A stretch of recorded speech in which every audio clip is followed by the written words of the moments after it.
முதல் வாசகம். இணைச்சட்ட நூலிலிருந்து வாசகம். அதிகாரம் 26.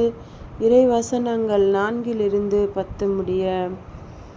அப்போது குரு அந்த கூடையை உன் கையிலிருந்து எடுத்து அதை உன் கடவுளாகிய ஆண்டவரது பலிபீடத்தின் முன் வைப்பார். நீ உன் கடவுளாகிய ஆண்டவர் முன்னிலையில் அறிக்கையிட்டு கூற வேண்டியது: நிரந்தர குடியற்ற அரமியரான என் தந்தை எகிப்து நாட்டுக்கு இறங்கி சென்றார். அங்கு மக்கள் சிலருடன் அந்நியராய் இருந்தார். ஆனால் அங்கேயே பெரிய வலிமை மிகு திரளான மக்களினத்தை கொண்டவர் ஆனார். எகிப்தியர் எங்களை ஒடுக்கினர், துன்புறுத்தினர், கடினமான அடிமை வேலைகளை எங்கள் மீது சுமத்தினர். அப்போது நாங்கள் எங்கள் மூதாதையரின் கடவுளாகிய ஆண்டவரை நோக்கி குரல் எழுப்பினோம். ஆண்டவர் எங்கள் குரலை கேட்டார். எங்களுடைய துன்பத்தையும் வருத்தத்தையும் அவதியையும் கண்டார். தம் வலியை கரத்தாலும் ஓங்கிய புயத்தாலும் அஞ்சத்தக்க பேராற்றலாலும் அடையாளங்களாலும் அருஞ்செயல்களாலும் ஆண்டவர் எங்களை எகிப்திலிருந்து புறப்படச் செய்தார். அவர் எங்களை இந்த இடத்திற்கு கூட்டி வந்தார். பாலும் தேனும் வழிந்தோடும் இந்த நாட்டை எங்களுக்கு தந்தார். எனவே ஆண்டவரே, இதோ நீர் எனக்கு கொடுத்த நிலத்தின் முதற் பலனை கொண்டு வந்துள்ளேன் என்று சொல்லி அதை உன் கடவுளாகிய ஆண்டவர் முன்னிலையில் வைத்து அவரை புகழ்ந்து தொழுவாய்.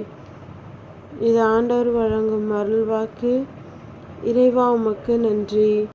இரண்டாம் வாசகம். புனித பவுல் ரோமையருக்கு எழுதிய திருமுகத்திலிருந்து வாசகம். அதிகாரம் 10. இறை வசனங்கள் 8-13 முடிய. அதில் சொல்லியிருப்பது இதுவே: வார்த்தை உனக்கு மிக அருகில் உள்ளது, உன் வாயில் உன் இதயத்தில் உள்ளது. இதுவே நீங்கள் நம்பிக்கை கொள்ள வேண்டும் என நாங்கள் பறைசாற்றும் செய்தியாகும்.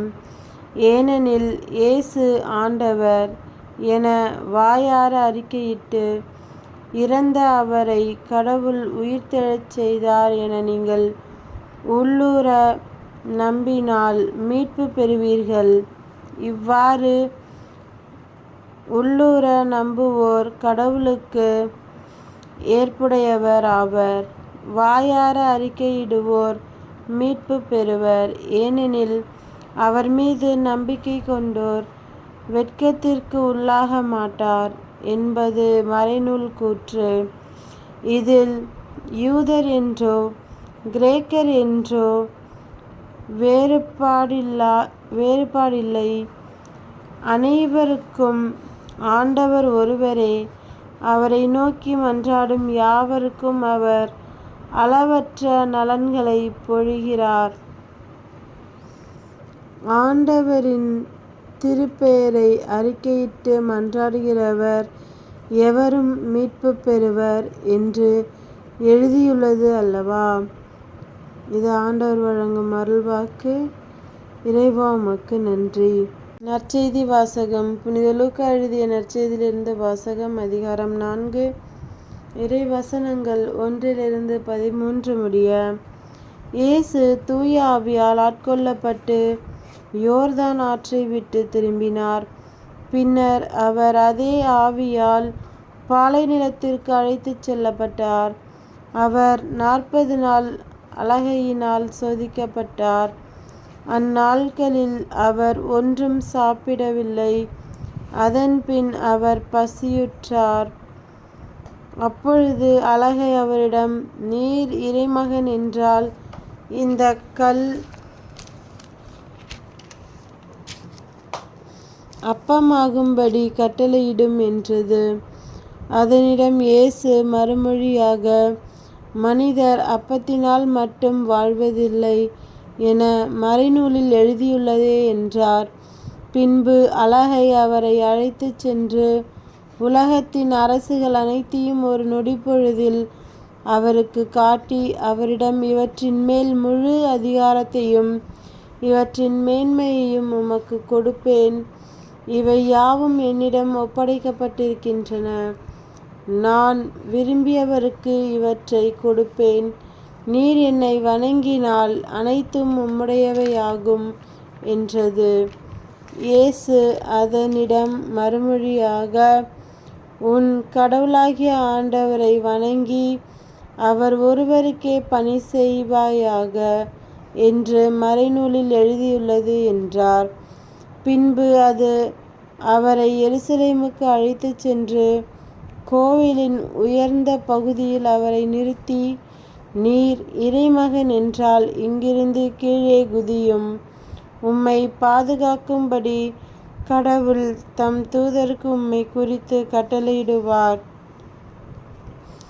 என்றும், உமது கால் கல்லின்மேல் மோதாதபடி அவர்கள் தங்கள் கைகளால் உம்மை தாங்கிக் கொள்வார்கள் என்றும் மறைநூலில் எழுதியுள்ளது என்றது. இயேசு அதனிடம் மறுமொழியாக, உன் கடவுளாகிய ஆண்டவரை சோதிக்க வேண்டாம் என்றும் சொல்லியுள்ளதே என்றார். அலகை சோதனைகள் அனைத்தையும் முடித்த பின்பு ஏற்ற காலம் வரும் வரை அவரை விட்டு அகன்றது. இது கிறிஸ்துவின் நற்செய்தி. கிறிஸ்துவே உமக்கு புகழ்.